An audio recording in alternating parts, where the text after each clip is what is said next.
Alice and I are always looking to be more healthy, and we were just talking about how fasting is one of the best ways to do that, but it's so hard. But the great thing about Prolon is that's not what you're doing. It's not that you're not eating for 5 days. Instead, you're using their science-backed program to convince your body you're fasting. You guys, this 5-day program really is amazing. It comes beautifully packaged and it does all the thinking for you. Each day is its own box. And by following their program, I know I just feel so much better. And I can't wait to experience Prolong Next Gen and continue to see results. For a limited time, you can be first in line to experience the new Next Gen at special savings. Prolong is offering the Prosecutors listeners 15% off site-wide plus a $40 bonus gift when you subscribe to their 5-day program. Just visit prolonlife.com/prosecutors. That's PROLONLIFE.com/prosecutors to claim your 15% discount and your bonus gift. prolonlife.com/prosecutors. I say,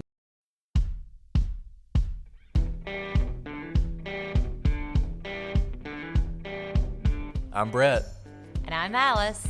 and we are the Prosecutors.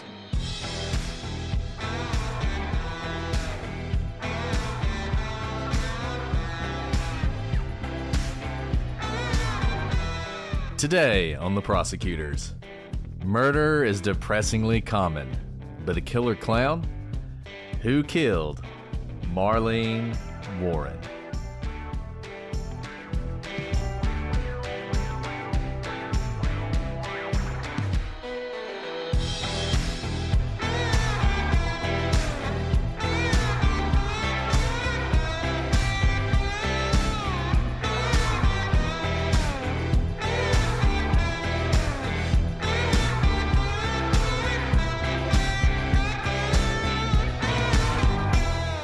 Hello, everybody, and welcome to this episode of The Prosecutors. I'm Brett, and I'm joined, as always, by my emphatic co-host, Alice. Emphatic. Emphatic. I don't know why that is the descriptor, but thank you. I guess I am emphatic. I guess no one has ever accused me of not saying what I believe. Well, that is definitely true.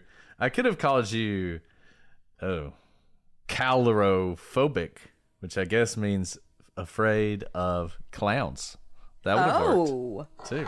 That would have been appropriate because who isn't afraid of clowns? I was saying before we started recording, well, maybe we were recording, there's just like no good use of clowns. I think we should ban clowns because every time a clown's involved, something terrible happens. So yes, I am afraid of clowns. Isn't that kind of sad? Like if you were a clown, you dedicated your life to making kids happy, and then you have all these, you have It by Stephen King, you have John Wayne Gacy, of course, who liked to dress up like a clown and was a serial killer.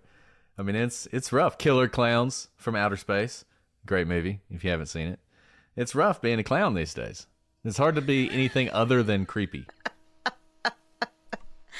This is all true. And this story isn't going to make it any better. I mean, this is one of the most shocking and absurd in a lot of ways, and just daring and unbelievable stories that we've seen in a long time. It's amazing the lengths some people will go to commit a murder, and it's also amazing how hard sometimes it can be to solve a crime when it seems like the person who is responsible is so obvious. But that's where we are here. In this case, the murder of Marlene Warren. Alice, unless you have more thoughts on clowns, I'm ready to dive into the story if you are. You go for it.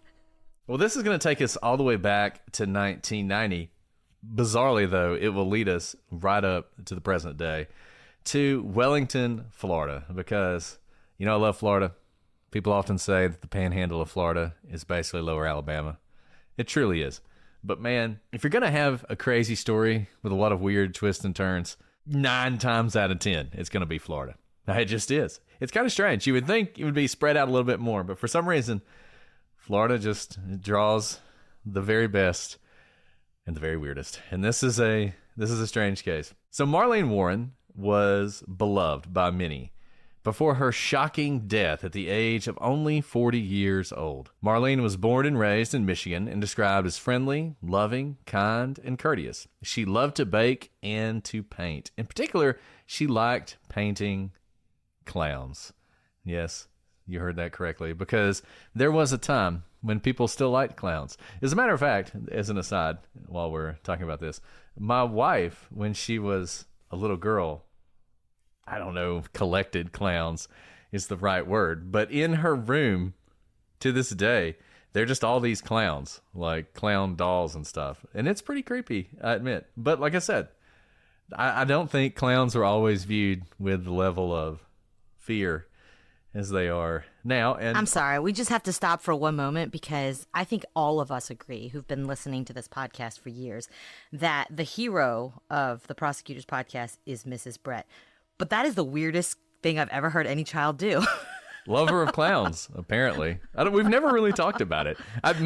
We've never talked about this, and I count Mrs. Brett one of my best friends and people I respect most, but I did not know this incredibly creepy fact about her. I'm sure we'll end up talking about this after this episode. She's probably watching right now as we record it. So, she's going to be like, it wasn't clowns. It was just these dolls that happen to look just like clowns. I mean, they're dolls definitely with a lot clowns. of makeup on. Yeah, exactly. And that look clown. I'm sorry.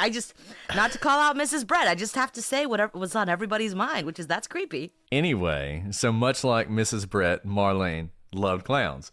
Marlene transitioned to life as a wife and mom at a relatively young age. Her and her husband, John, welcomed her first child, John Aarons Jr., when Marlene was only 15 years old. A couple years later, the pair went on to welcome a second son, Joey. But soon after, tragedy struck when John Aarons Sr. was killed in a car accident. A few years later, though, Marlene found love again when she met Michael Warren. She and Michael got married when she was 22 and he was 19 and moved to Florida. Everybody involved in this story is just so young, and that's a lot of tragedy to go through at such a young age, especially a mom with 2 kids. This doesn't start off or end like most stories because it could have easily been a very young teen mother who then everything goes awry because she has children so young, it's hard to provide for them. But rather, they're making it work. And it, like some of the stories we've covered, it's like this tragedy after tragedy, and it's going to end in more tragedy than you can even imagine. It just seems so unfair because they beat the odds. They had children young, but it seemed like a healthy, loving relationship, and then life strikes in the most terrible way. And as a matter of fact, I mean, they really get it together. Michael gets a job as a meat inspector. They begin investing in real estate. Marlene is managing this growing portfolio of rental properties that the couple owned. And they're finding all the success in real estate. And soon, Michael is able to quit his job.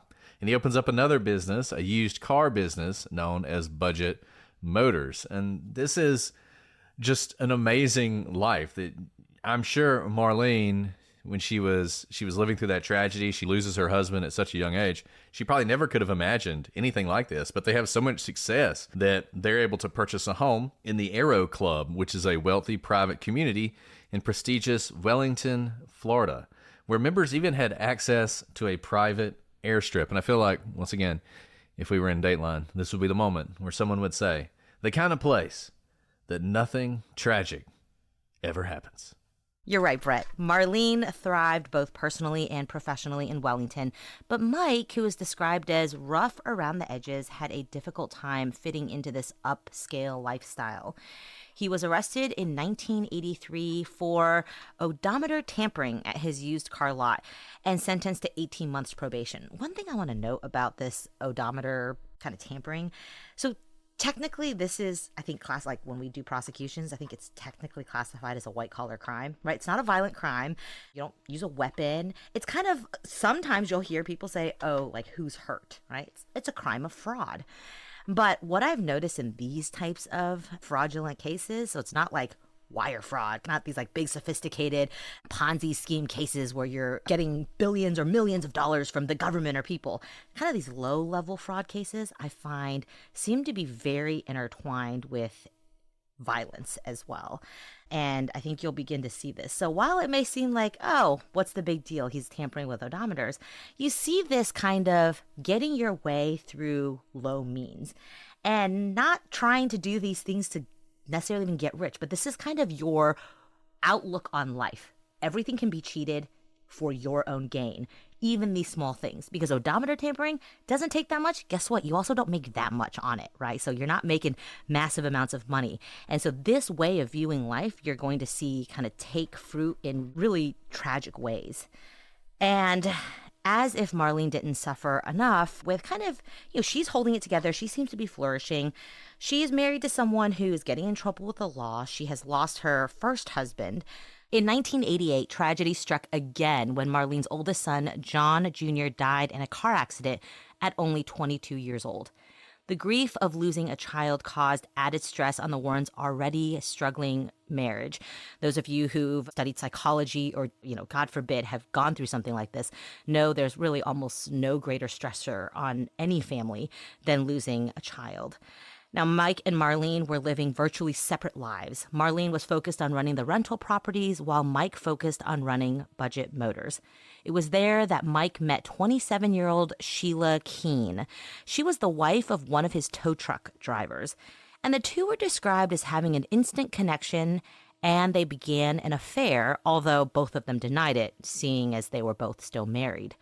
In the spring of 1990, the Warren family's life would turn upside down yet again, but this time not because of some accident, rather because of a murder. Okay, let's turn to the timeline. May 24th, 1990.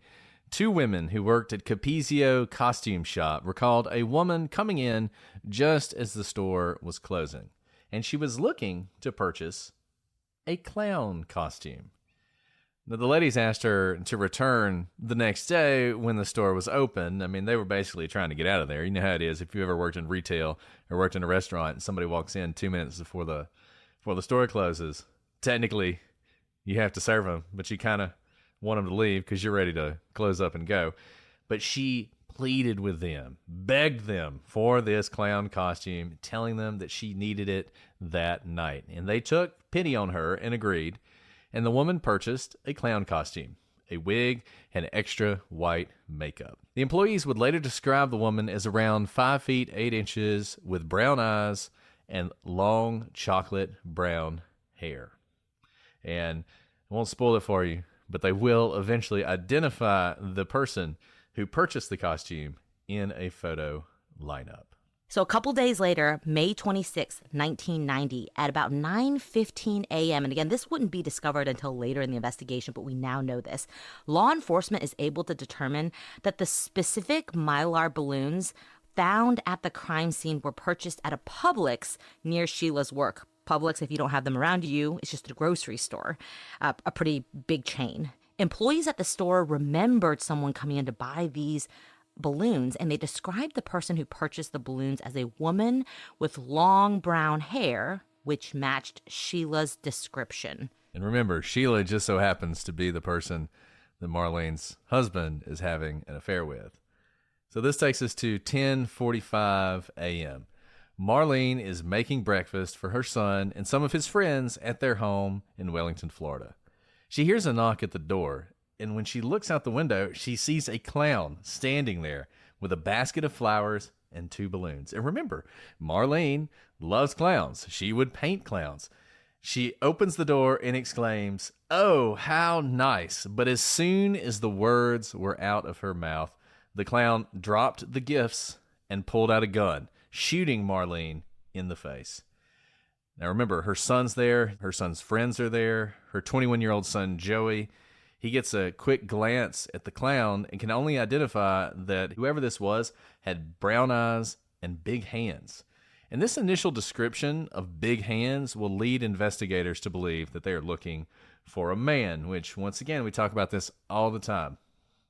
Eyewitness, you just never know. I mean, maybe the person did have big hands, or maybe just for whatever reason that the hands in this person's memory became just bigger than they actually were. And so when he's attempting to tell the story, and he's doing the very best he can, he gives this detail, which may not be completely accurate. And police, it's important. use the information you get from eyewitnesses, but make sure that it doesn't give you tunnel vision so that you ignore the possibility that what you're hearing isn't correct. And imagine the shock factor. We know this whenever there's chaos, your brain tries to make sense of the chaos by focusing in on something. We know that hands pulled the trigger. You can imagine that there's just utter shock where her son sees it happening almost in slow-mo, and his eyes, because his brain is trying to process all the chaos that's happening, focuses in on like the center of the chaos, which is someone pulling the gun, where in your mind, we've talked about how the brain really fills in these gaps. The hands are giant, right? Because they're doing this impossible thing that utterly changes your entire life. This is important to note because this is why we question everything. A lot of people hate lawyers because we ask questions about everything. When you tell me a story, I'm not a very fun person to tell a story to because I'm like, but how do you know that? Like, what makes you say that the hands are big? This is exactly why we ask those follow-up questions, because it could be that the hands are what stuck out to you, but it may not even be the largeness. But the fact that you remember it after the fact may make you think, well, maybe I keep thinking about them because there was something extraordinary about them. Maybe it was the size. Well, they weren't super small, so maybe they were large. Clowns typically have large feet and large hands, like as part of their costume. So you see how the brain kind of fills in all these gaps. It's worthy of noting because of exactly what Brett just said in terms of eyewitness accounts, how faulty they can be, and how it can really shape an entire investigation from the get-go. And it's hard to overstate how shocking this entire situation must have been. Just, you would almost feel like your brain was breaking seeing it happen. This clown, I mean, someone dressed as a clown showing up at your front door and then pulling out a gun and shooting your mother and then running off and jumping into a white Chevrolet LeBaron. I mean, the whole thing is so absurd. It just doesn't feel like this can be real life. It doesn't feel like this is some sort of bizarre nightmare you're going to wake up from. And so getting the details right, even though you really want to, because you want the police to be able to find whoever did this to your mom, would just be so difficult. And yet that's what you're tasked with doing while your mom is laying there fighting for her life and you're trying to remember small details that maybe can help the police figure out who the clown was who just shot your mom. I mean, just think about that sentence and how utterly mind-breaking it is to even imagine that this actually happened to somebody. So a neighbor, Bill Kramer, was outside walking his dog when a couple of young men came running out of Marlene's house, yelling that Joey's mother had been shot. So his wife ends up calling the police, and Marlene is rushed to a nearby hospital. During the time of the murder, Marlene's husband, Michael Warren, was confirmed to be with friends on the way to a nearby racetrack. So he has a rock-solid alibi for when this happens. And let's just take a couple steps back for what we now know, which is that the person who bought the clown costume was insistent that they had the clown costume, meaning this was all part of the ploy, and how just incredibly devious it is, right? When we first started looking at this case, before I knew the whole plot of what happened, I literally turned to Brett and was like, what, they just like showed up like a clownogram and someone's like, oh, someone sent me a clown and opened the door and shot him in the face? And he was like, exactly. Right? Like, it is so devious because if I saw a FedEx person at my front door, if I saw a clown delivering balloons, of course I would open the door. Why would I even begin to think that someone was going to take out a gun, shoot me in broad daylight at my front door when they are dressed as creepy as clowns are, as a clown? And remember, this is somebody who would have known that Marlene isn't going to see clowns as creepy. Like, if a clown knocks on my front door, I mean, maybe my wife would open the front door because we now know that she likes clowns. But I would be cautious about the clown. But whoever did this knew this was something that would put her at ease. You know, it reminds me kind of the Liz Barraza story that we talked about, where she's setting up the garage sale, and it seemed like whoever did it had to know that that was going to happen, and it narrowed the scope of the people it could be, even though they have not been able to figure out who did it, because she would not have been on edge seeing someone approach her because they're coming to look at the garage sale. They must know about the garage sale. Same thing here. There's no reason that Marlene would be on edge seeing a clown at her front door because anyone who knew her would know that would be the kind of surprise that she would get a kick out of. Can we also talk about the boldness of it? If this person knew her well enough to know that clowns would not put her on edge, may not specifically had known that there would be other people in the house, but her son lived there. And obviously she was preparing breakfast for not just him, but also the friends.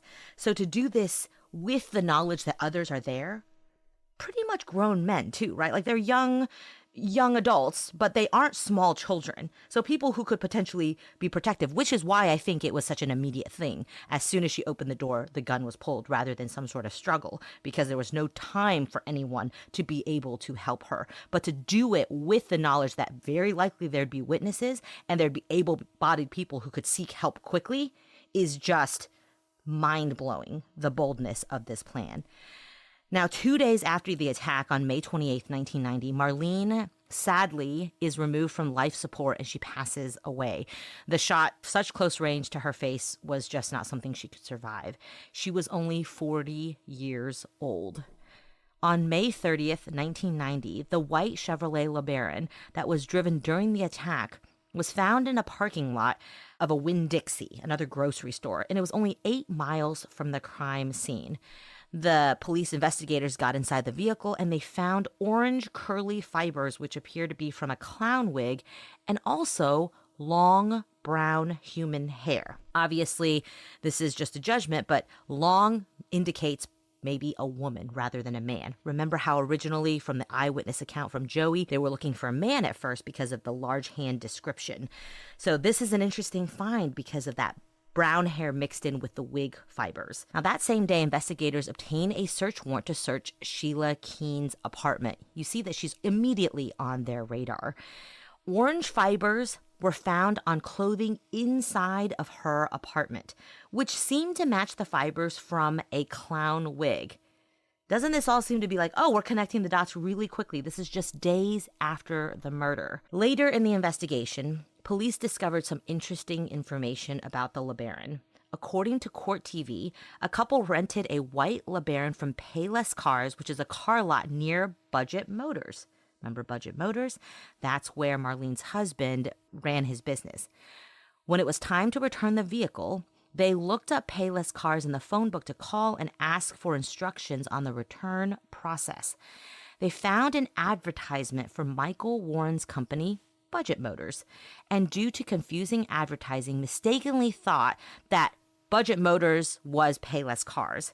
So they called the number on the Budget Motors ad, and someone at Budget Motors told the pair to just leave the car outside of the gate with the keys under the windshield wipers. The couple obliged, assuming they had returned the car where it belonged. The car was reported stolen by Payless Cars. So that was a little bit confusing. Let me just step back real quick. Someone rented this car that was seen leaving the scene of Marlene's shooting. And because this is back in the early 90s when we used phone books and there wasn't just like Google to open up and tell you how to return cars, this couple who rented the car wanted to know how to return the car, but they called the wrong number. And they actually called Mike's business, Budget Motors. And whoever they talked to at Budget Motors was like, don't worry about it. Leave the car outside this gate and leave the keys. We're good to go. They didn't return the car, is the whole point. So there was a car that was just out there rented in someone else's name. Get this, adults with financial literacy skills have 82% more wealth than those who don't. From swimming lessons to piano classes, us parents invest in so many things to enrich our kids' lives. But are we investing in their future financial success? With Greenlight, you can teach your kids financial literacy skills like earning, saving, and investing. And this investment costs less than that after-school treat. Start prioritizing their financial education and future today with a risk-free trial at greenlight.com/Wondery. Greenlight.com/Wondery. Ryan Reynolds here from Mint Mobile.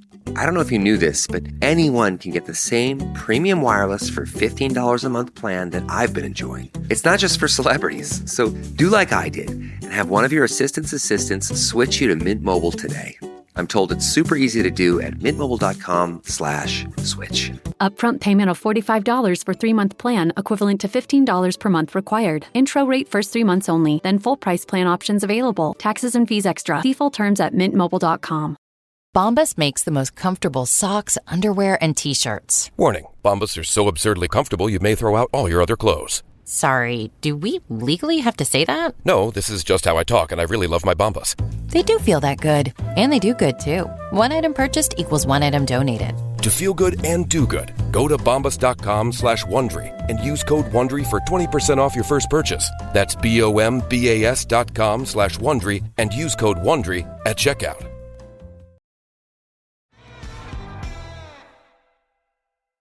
And we're going to put this image of the ad. If you're watching on YouTube, you've probably seen it. But I'm going to put this image of the ad on the website if you want to check it out. And you'll see the problem, because even though the name of the company is Budget Motors, in their advertisement, in the middle, it says pay less.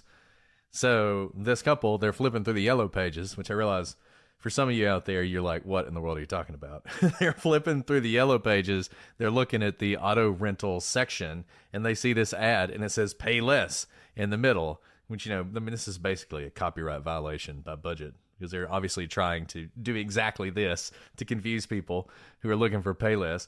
And when they see that, they think, oh, I'll be able to return this car. Now, here's what's really interesting about all this. Remember the woman and how urgent it was that she get that clown costume. And you may be thinking, what was it about that day?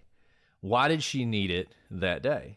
I think this answers the question. She had a getaway car. A getaway car is hard to get, because if you go rent a car, there's going to be a record of it. If you use your own car, someone might see it. Stealing a car is not as easy as you might think.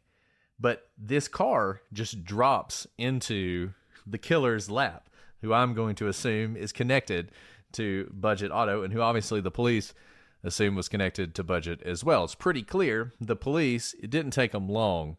And, people out there, if you're having an affair at work, everybody knows about it. Don't think you're keeping a secret. You're not. It didn't take the police very long to realize this was the situation, and to realize who had a potential reason to do something like this, and to start tying that clown costume back to this couple, who included her husband and Sheila. And once they do that, they start circling in on all this, and you start to see how this could have come together. And this is crazy, because you begin to see just how planned this is. Take a look at this ad. Budget Motors, I can't see it anywhere on this ad, the name of their company. And when you're thinking about like pay less as a motto, like pay less for your cars, how do you spell it? Pay space less, right? It's two different words. The name of the rental company is Payless, with no space in between. This ad also has no space in between, when they're not supposed to be saying that their name is Payless because their name is Budget Motors. They are essentially ripping off Payless business by saying you can pay less, quote unquote, without the space in between. Like, this is incredibly intentional when you start looking at it. The whole point is to be confused. And I think you're exactly right that she goes to Capizio that day needing a costume because she's like, got a car. Someone called, they're going to drop off a car tonight or tomorrow, whatever the due date is. So I have to have the costume in time for when the car's here, because I'm going to grab the keys, jump in the car, commit the murder, drop off the car 8 miles away. No one's going to know any better. Well, like you said, Brett, it's hard to keep your personal life under wraps. And around this same time, this couple days after Marlene's murder, one of Mike's employees, Richard Keene, you may know that last name, Sheila Keene's husband, who was a tow truck driver for Mike's business, reported to the Palm Beach County Sheriff's Department that Mike Warren and his now estranged wife Sheila Keene were having an affair. And because he makes that call, that's how the police begin to circle in on Sheila, and that's why she becomes a person of interest, and they get the search warrant to search her car, not to mention the long brown hair that they find in this car that's been reported stolen, but was seen leaving the crime scene after Marlene was shot. Now, you all may be thinking, well, bingo. We got the hair, we got sightings, we have, an ex-husband telling people about, you have motive here, you have an ad, you have a reported car stolen that's found abandoned. This is all great. Make an arrest. We know exactly who did it. Despite all this, the little evidence tying Sheila to the crime, the case actually grows cold and nothing happens. No arrest, no justice for Marlene. This is a good lesson for everybody out there, because there are a lot of cases that are unsolved, quote unquote unsolved, where there's been no arrest, where the police feel pretty confident who did it. and they've got this kind of evidence pointing directly at someone, but they don't feel like they have enough to make the arrest, to take that additional step, because you could probably get an arrest warrant with this, because all you need is probable cause. And this is pretty good probable cause to think that she's involved. You got the orange hairs, the description of her from the people who work at the store, the place where she bought the balloons. All of this connects to her. This is pretty good, but is it beyond a reasonable doubt?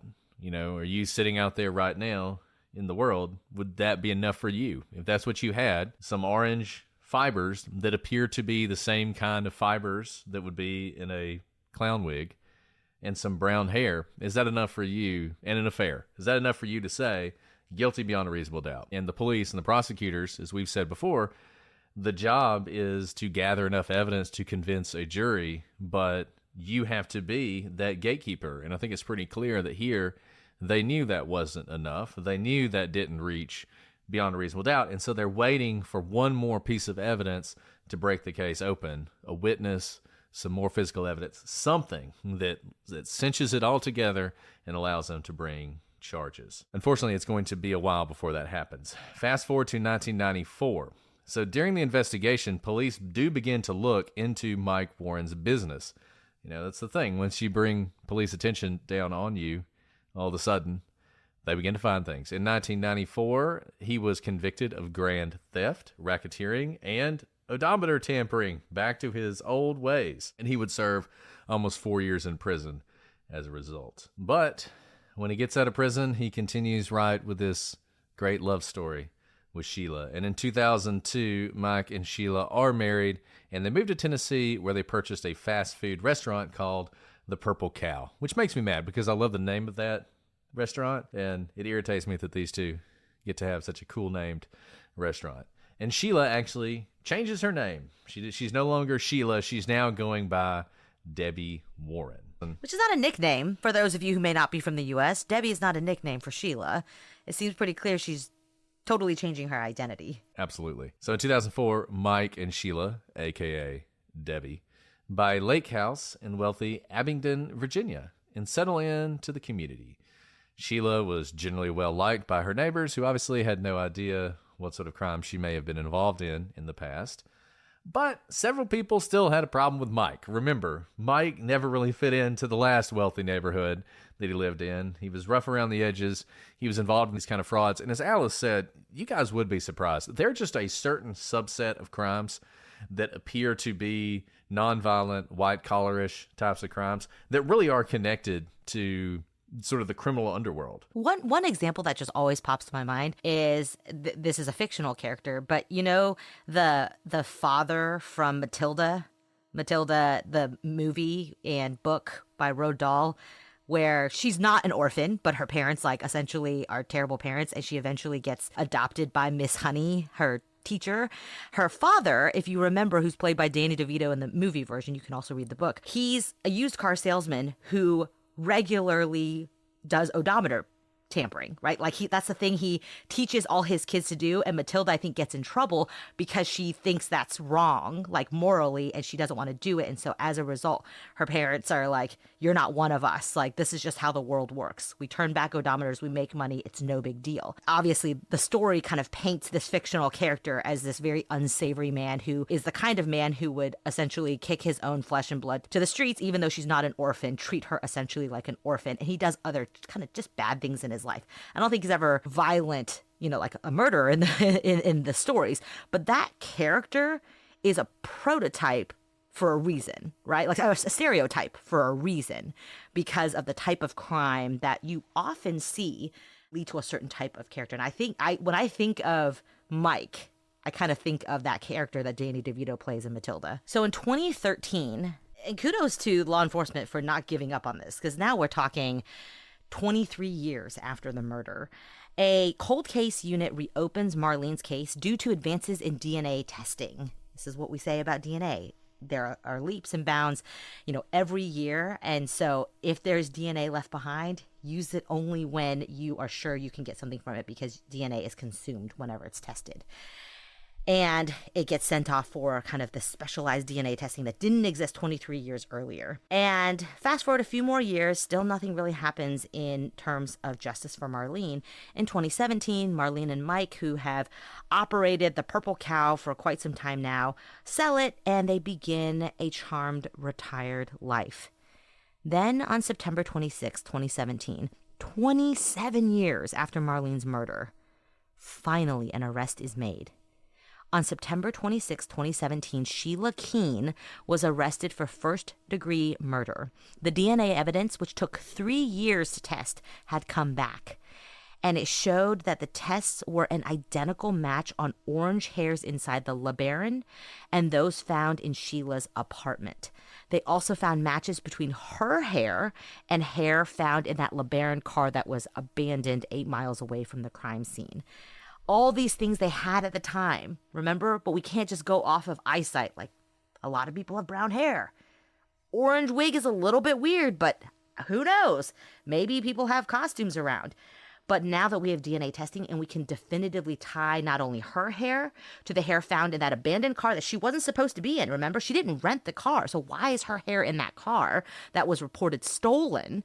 And then this orange wig, the orange fibers are the same as what's in the car with her hair that we now know because of DNA testing is her hair, also in her apartment. Now you have that beyond a reasonable doubt probable cause in order to make an arrest. In October, Sheila was no longer, of course, living in Florida at the time. Remember, she had retired, was living elsewhere. She was extradited to Florida and booked into the Palm Beach Sheriff's Office jail. And she spent 5 years in jail awaiting trial. Now, initially, the state was going to pursue the death penalty, but in the course of their prosecution, they changed their mind. And Sheila was set to go to trial in May of 2023. That's a very long time. But unfortunately, she would not go to trial.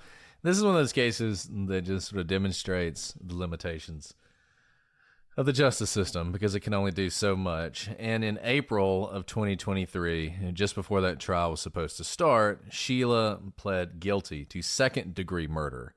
It was part of an unexpected plea deal. I mean, remember, at the time the state made the arrest, they were going to look for the death penalty. And now all of a sudden, they're letting her plead guilty to second-degree murder. And this was the result of some issues with how the evidence was stored, which the defense was going to hammer on. I mean, basically, you can imagine how this argument was going to go.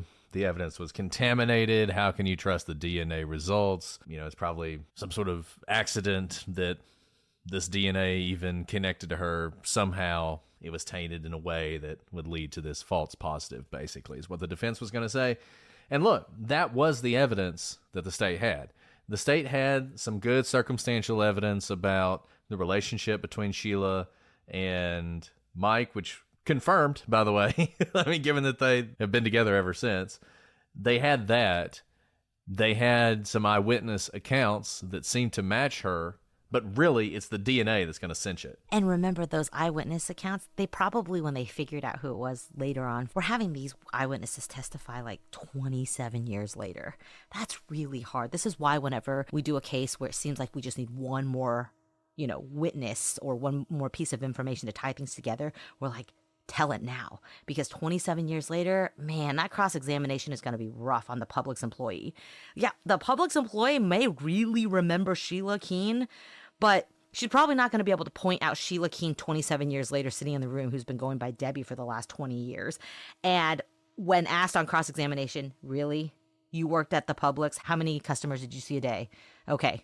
On average, 150. You worked there for how many days? How many years? How long ago was this? And you're saying right now, 27 years later, after seeing 10,382 customers, you remember Sheila Keene buying some balloons from your Publix.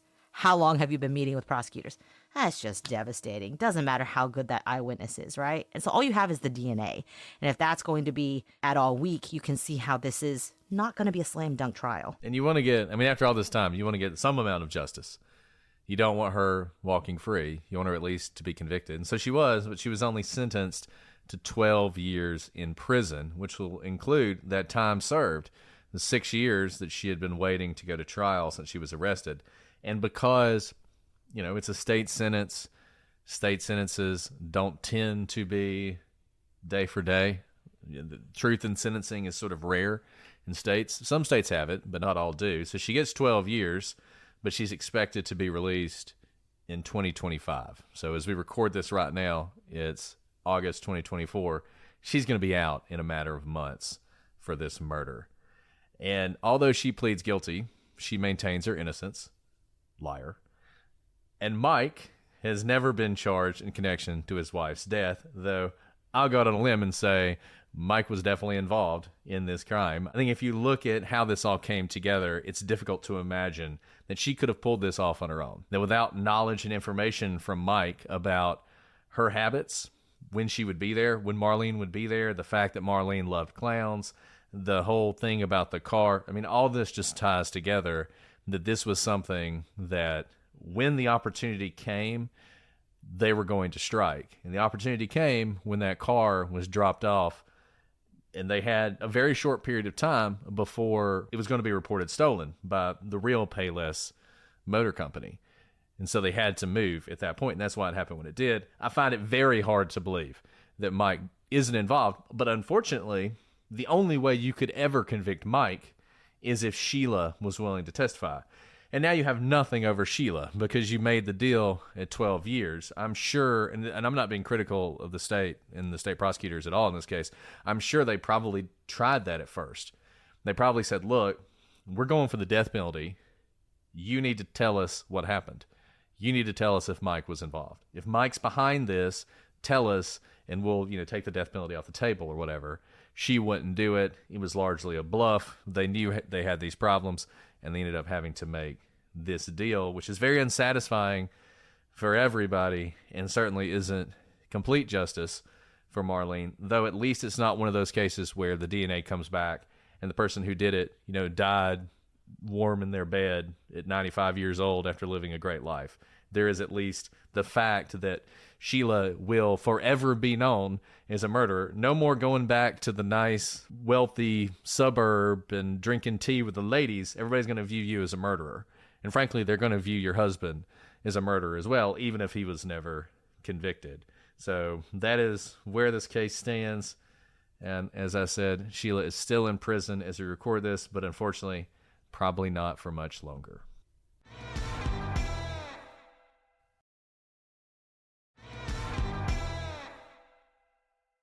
And I agree, Brett.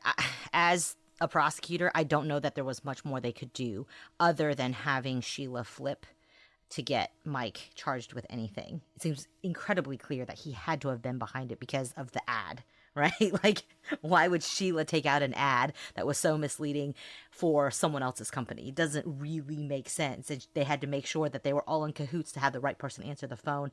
And let me just say, love makes you do some crazy things, but they weren't even married. I don't know if there was some promise to get married later on when she committed this murder for Mike, right? We'll talk a little bit more about like why that is, because yes, of course, part of the motive was to remove the wife from the situation. But a lot of you are, followers of true crime and already thinking, what was there to gain for Mike from this? Was there something monetary? And while we don't have anything in the court of law admissible as evidence, we do have some interesting things that I think absolutely show there's no doubt that Mike knew about this, was part of it. He just wasn't the trigger puller, but he certainly benefited from this. So a couple things to discuss. We've already talked about how this is a clown murder and how strange you would go with a clown and know that Marlene wouldn't be scared of clowns and would open the door to a clown.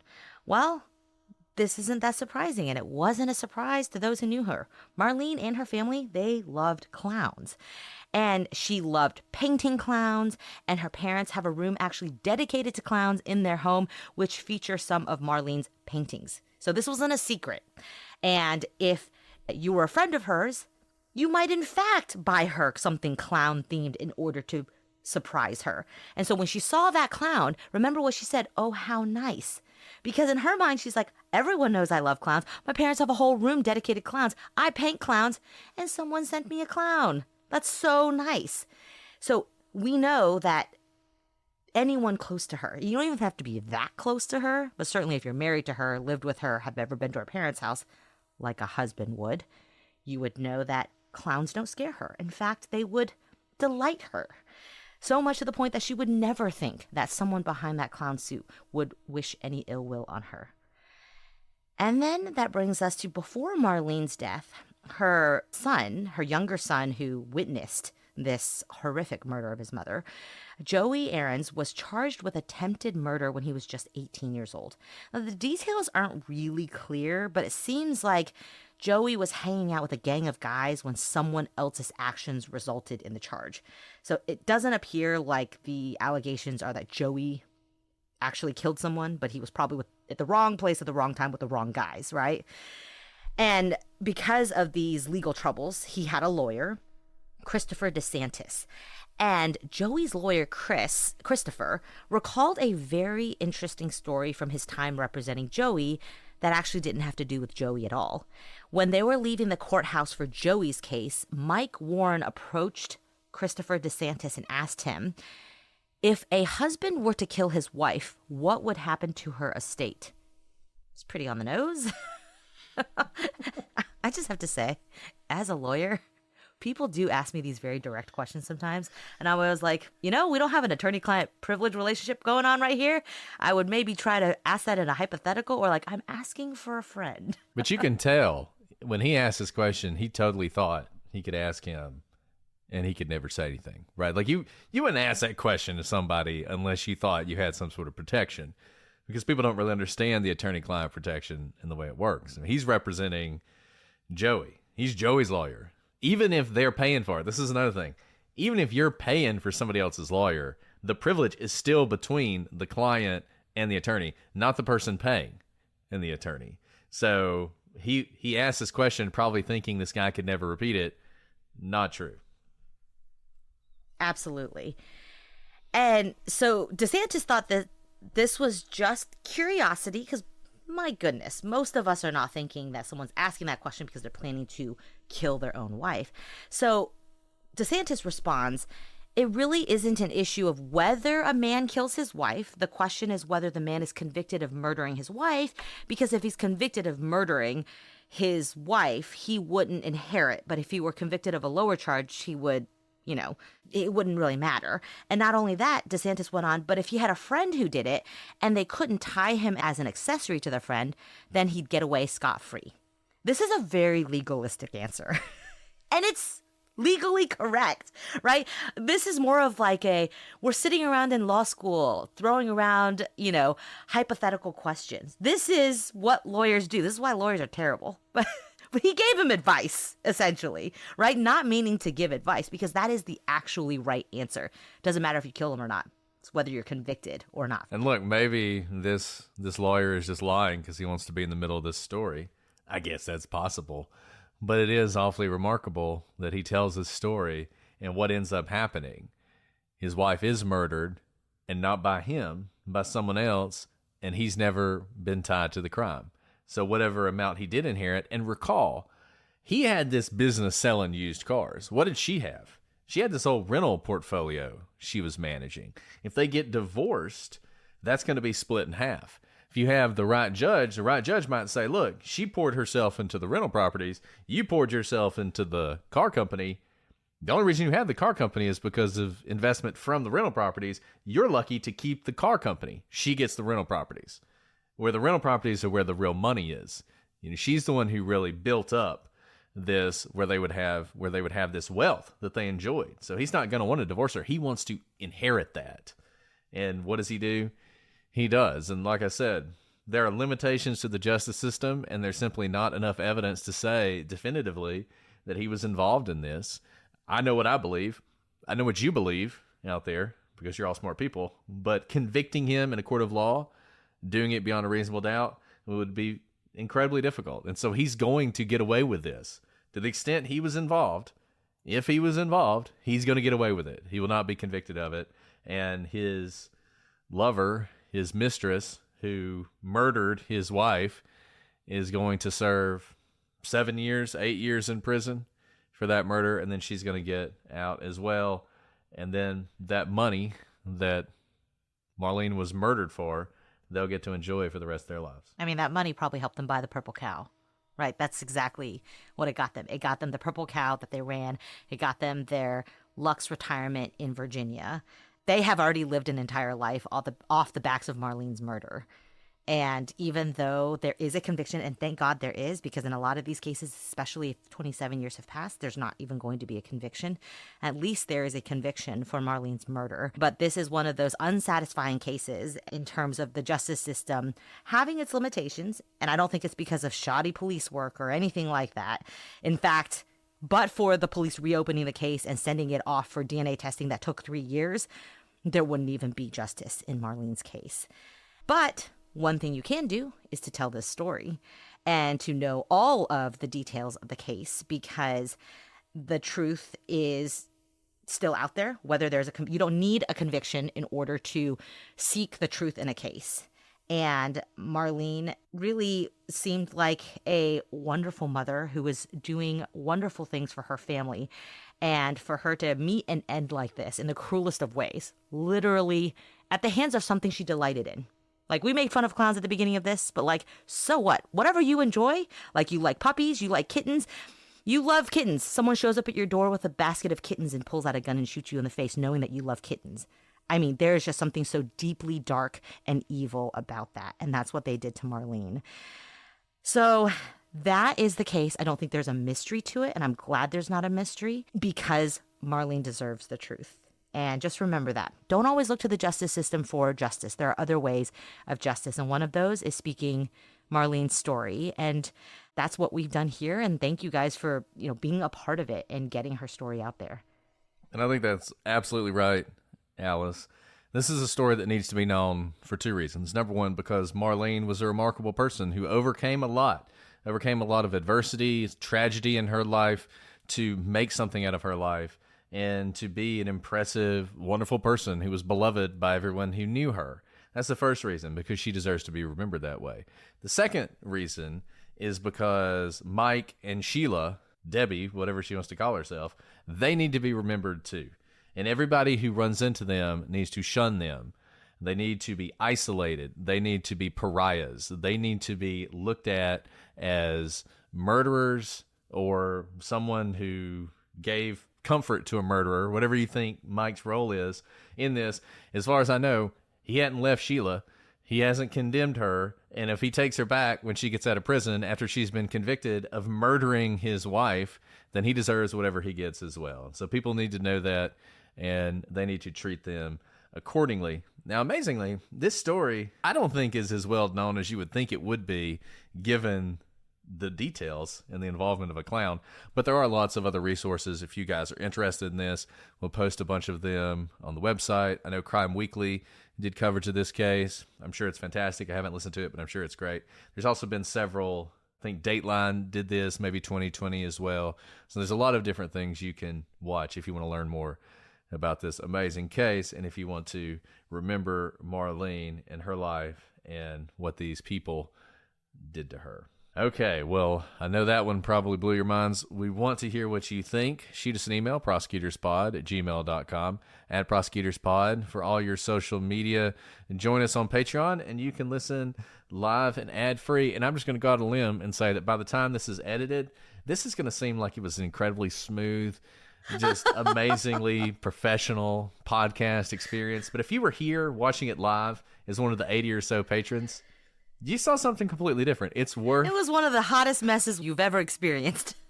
It is worth your $3 a month just to see how the sausage is made at times. So we want you guys to stick with us. But I do want to say farewell to the 20% of you who've looked at your calendar and realized that this episode is the last episode of September, which means next week is October. And you guys know what October means. It means Halloween. Apparently not true crime.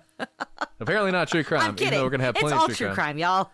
I'm already wearing a jack-o'-lantern sticker on my shirt. I'm ready to get into the action. Even though it's still August as we record this. Halloween starts early with the podcast. So I'm really looking forward to it. We got some great cases. Once again, 5 Tuesdays in October this year. So 5 episodes of absolute true crime that will have some connection to the spooky season that will not necessarily be paranormal. Whatever it is that drives you people away, I'm telling you, it's going to be true crime. So come listen. We hope you guys will stick around. But for those of you who aren't, see you in November. Okay, Alice, do you want to answer a question before we sign off? We better answer some questions because people aren't going to hear our voices for about 5 weeks. That's true. Okay. This is from... We'll answer double questions in October. How about that? There you go. We'll answer all the good questions in October. Okay, Alice. This one is from Sam's Opinion. And Sam, I assume, wants to know, what sci-fi shows are you fans of? I don't know if... Do you watch sci-fi, Alice? I have to think because, just like true crime, so much of it encompasses true crime or sci-fi that I never think of it as that genre until I really think about it. I was obsessed with singularities as a child. I don't know why. Was that a thing? Do you remember the book Singularity? I have no idea who wrote it. It was like a young adult novel that defined my childhood. And I want to say it was made into a TV show or a movie, but it's about black holes and singularities and what happens on the other side of them and that whole thing. I don't know that. Did you watch the Disney movie, The Black Hole, when you were a kid? I did not. Well, I'm probably going to go watch it now because black holes in general, just space in general, it's not sci-fi. It's real sci, but it's it might as well be sci-fi. You can't really think about it too much or it kind of blows your mind, Okay. I know what other question we're going to answer, and I'm going to answer it, but I'll do that in a second. So, okay, what about you? Okay, so I like all kinds of sci-fi. I mean, obviously Star Wars, loved Star Wars growing up. As far as television shows, Star Trek, when I was a kid, The Next Generation was on. It was great. One show that I really liked that I feel like didn't get enough exposure was Babylon 5. Babylon 5 was just a great sci-fi it was sort of a Star Trek type thing, but it was set on a space station called Babylon 5. And it was supposed to be the last.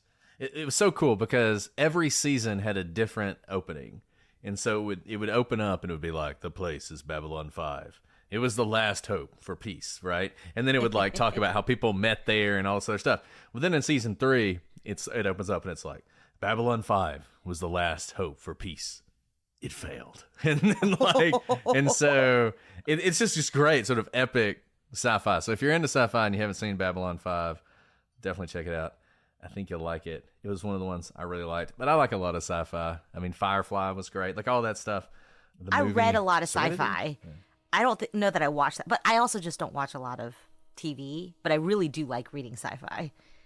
Because it creeps me out. Okay, so I saw this question. Let me see if I can find it. Okay. Because I want to answer it now. I've been waiting to answer it. Oh, it's got to be good then. It takes a minute to answer, but now with what you said, I feel okay, now I'm really excited. Now is probably the time. Do we have a creepy thing we both agree on for once? Okay. See if I can get this right. Okay. So this is from Ray Misty 475877. I don't know what those numbers mean, but they say. So what's the theory that destroys math, Brett? I kind of think I agree. It's a human invention. Humans are flawed, yada, yada. But I thought since the West Memphis 3 hints, you might want someone to ask. And then also to Alice, is there any math field you find aesthetically pleasing? I always thought linear algebra looked cool because of the vectors. Okay. Do you want to answer what math you like? No, you go first. Okay. Because I love your answer to this. It's great. Okay. So here's the thing.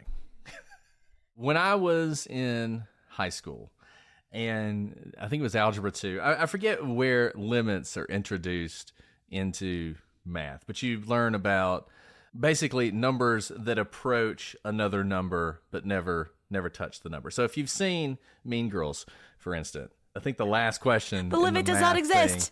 Is what is the limit of this equation? The limit doesn't exist, right? So you have these, I think they're called asymptotes, which is the line that they approach, but they never touch it. And as I was a nerdy child, a teenager or whatever, I used to play around with this.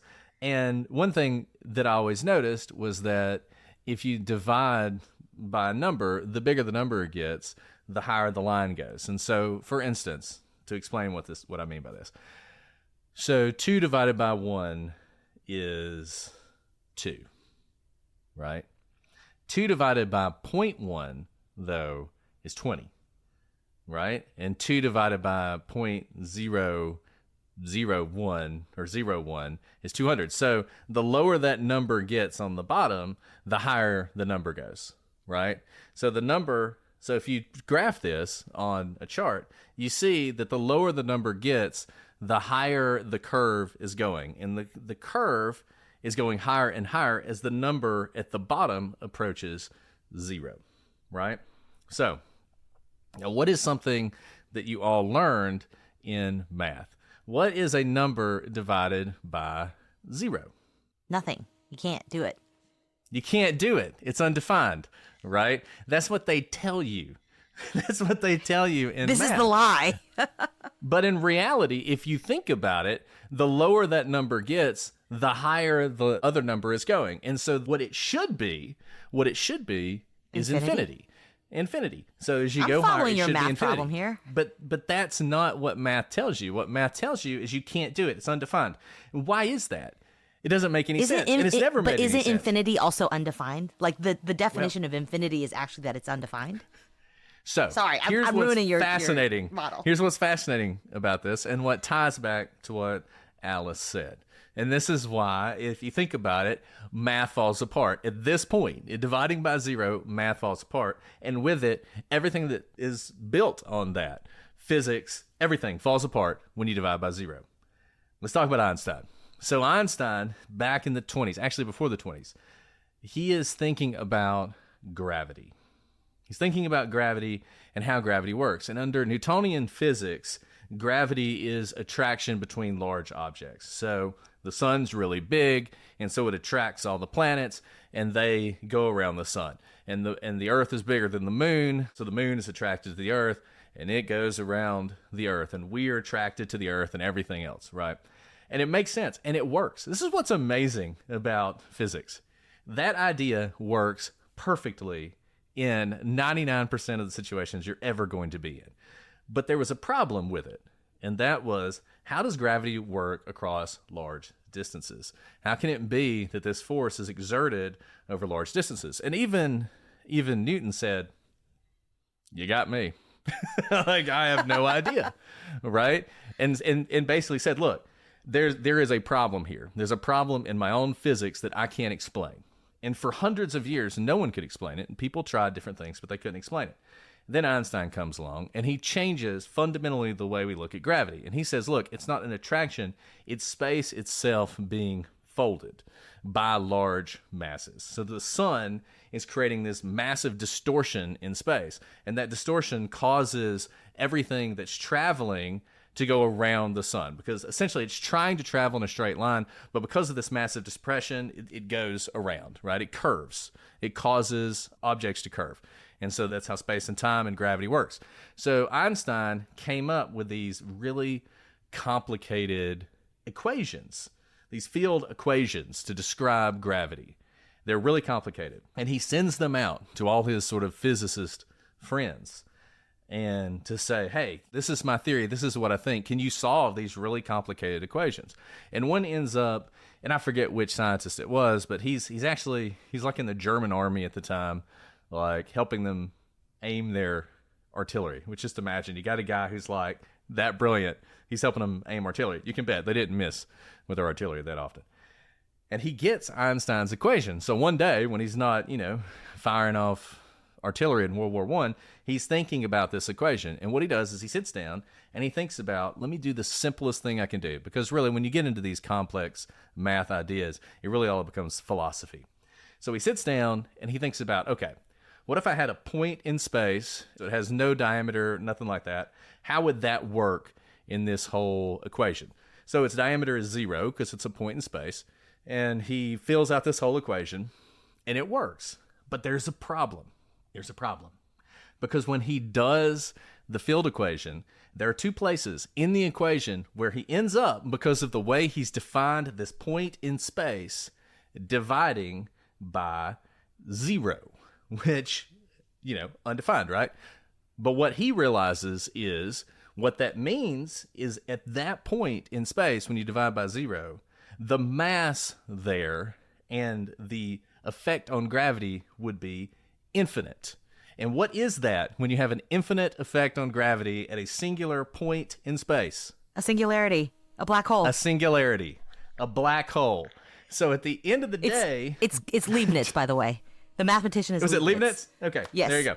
Dividing by 0 is what gives you a black hole, Infinity! which is something so bizarre that for a long time people didn't even think they existed. They thought this was a flaw. This was a flaw in Einstein's thing. In fact, I think, what was the name of the guy who was disabled? And Stephen Hawking's. He initially didn't think black holes could exist, and they had like a bet, and then eventually they decided, nope, they absolutely exist. In fact, they're the center of every galaxy. So all of math, all of physics tells you that this can't happen, and when it does happen, it's that point, that universe destroying point of the singularity. So that's the ultimate destruction of math. So is it that math never caught up? It's not that math gets destroyed. First of all, that was brilliant. I hope all of you listen to that and rewind it and listen to it again. Brett's coming out with his new Math Folds Physics Science podcast, coming out soon to a podcast platform near nobody. But is it that infinity does exist? Okay, because no one quite knows what a black hole is, because you can't go into a black hole and survive, and it is, the reason it's black is because it literally sucks in all energy that no light can escape, and that's why it's black, right? Black is not a color, it's the absence of light. So it's not that asymptotes are messed up. It's that math never caught up to Leibniz's point, that it was so massive, and maybe because it's such a massive concept that all the brains of all like students studying math, their brains would just get crushed like a singularity if they ever were to think about it as something other than undefined. So undefined is actually a concept which suspends reality so that we can learn math and not be crushed by the weight of reality. That's what it is. We all live in a suspended reality because our overlords don't think we can handle the truth. You can't handle the truth, Brett. No, I mean, that's right. I love it. You're absolutely right. You know, there is... I just theorized away your actual math problem. At the singularity, everything... There is... You know, the singularity is this... It is uncomprehensible. Like, you go can't read about... If you don't know... comprehend I'm still obsessed with singularities as an adult. If you don't know what a singularity... Like, really understand, go check out a science book about singularities and your mind will be blown. It will be the most interesting thing I think you'll ever learn about in your entire life. It will shape how you view the entire universe. And also I think how, like, I'm kind of joking about the theorizing about how our brains would explode because we can't understand asymptotes versus infinity.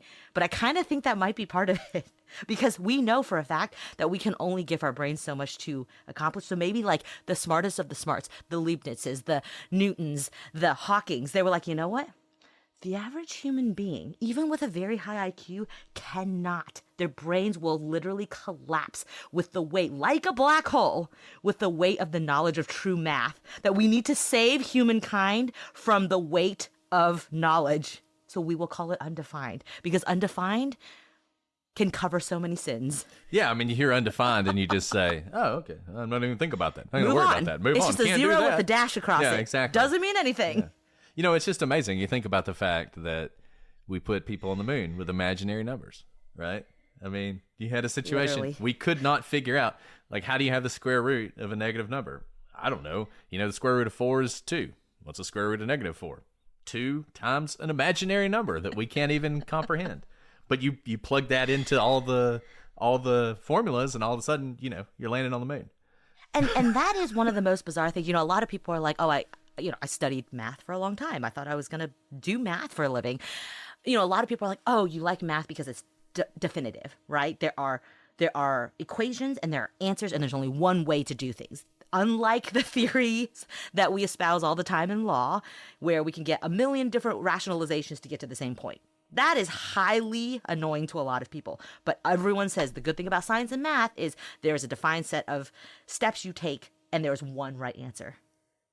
I think that's a concept too. I think that's an absolute concept because of exactly what you say. When you run into those particular problems, and you have to get to like incredibly high level problems where there can be unsolvable equations, right? We see this all the time in like the NASA movies. They're like, we can't solve this equation, and it takes years, and, you know, usually women who solve the problems.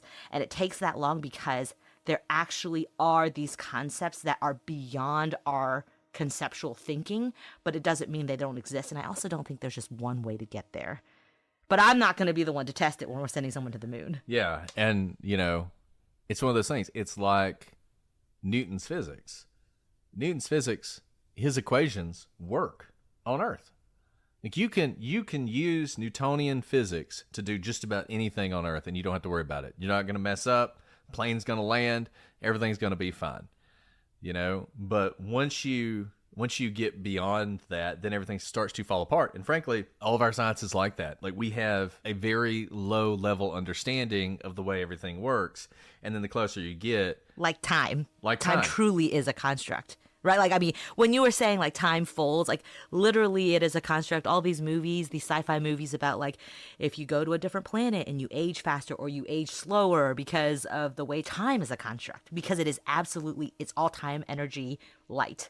The fact that the things you take as every day that work on Earth just don't exist. Like my 6-year-old gets this and I don't even get it because his brain is not yet molded by rationality. Well, he understands that time is a concept. It's like you mentioned light. Light, if you don't look at The it, fact that light can bend. yeah, if you don't look at it, it travels like a wave. But if you look at it, it travels like a particle. Okay. Like that's weird, right? Like why is that? Nobody knows. It's just, I don't know. Like the whole thing is light. One particle of light can do two different things at the same time. In fact, right. there's one experiment where and then it can actually exist apart from its source for essentially affinity. Right. That is insane. What other thing can exist separate from its source for essentially eternity? There's light. There's one experiment with light that, and we'll just need to do like a whole episode on this, where depending on how you measure it, it can change what it did in the past. So it had to go a certain way to get to where it's going, but then if you measure it in a certain way, the past will change. The direction that it went in the past will change for the purposes of that experiment. I mean, just look at the stars. The stars you are looking at no longer exist. Yet they are only now entering into the reality of your eyes, though they have long since burnt out in the state at which you view them. What? I mean, that's just like a very real example of like, look up at the night sky today. None of that exists. But it does because those particles are just now entering your eyesight, but they are from millions of years ago. Anyways, this has nothing to do with true crime whatsoever, but that was a great question. Welcome to October, everybody. Don't leave us. Just gonna be math episodes for the next month. If math terrified you in high school, just wait till October.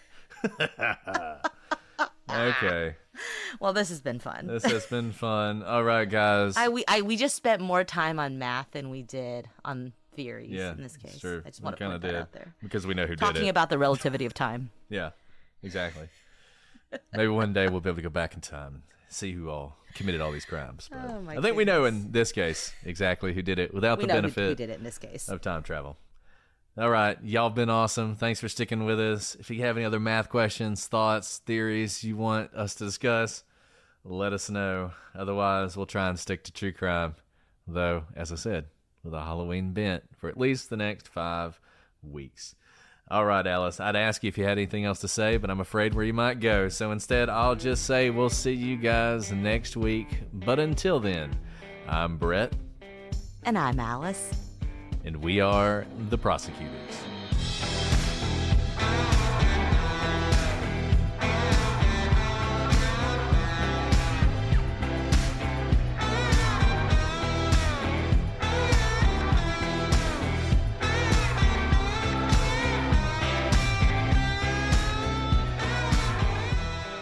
You dive into the story, people are complaining about my new setup, so I'm going to try to turn my camera around while you go, but I'm going to be on mute. You go for it. You guys need to quit complaining about her setup. Look, here's Alice. She's doing all she can. Don't hate on. They just want a beautiful viewing scenery, and I can't always. Not give all it to of them. us. Not all of us I barely can have made it here tonight. I'm just happy to be here. a beautiful Clue Award just right over our shoulder. Not everyone can have that kind of decoration. So maybe you October's guys coming, should and the go October easier heist is coming. on her. Yeah. Tell people this story. Tell people the story.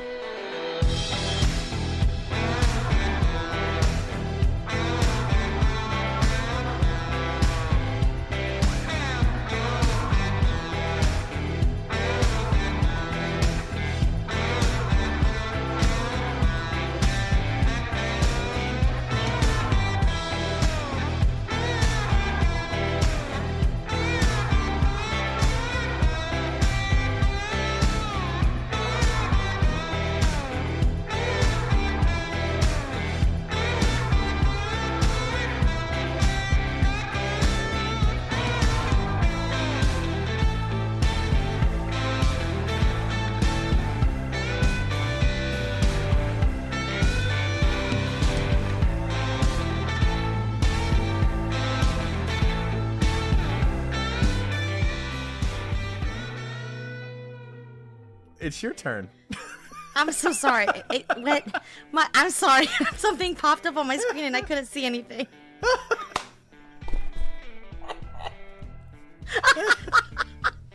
I'm sorry. Everything went blank. Okay, I'm still here. Woo! Okay.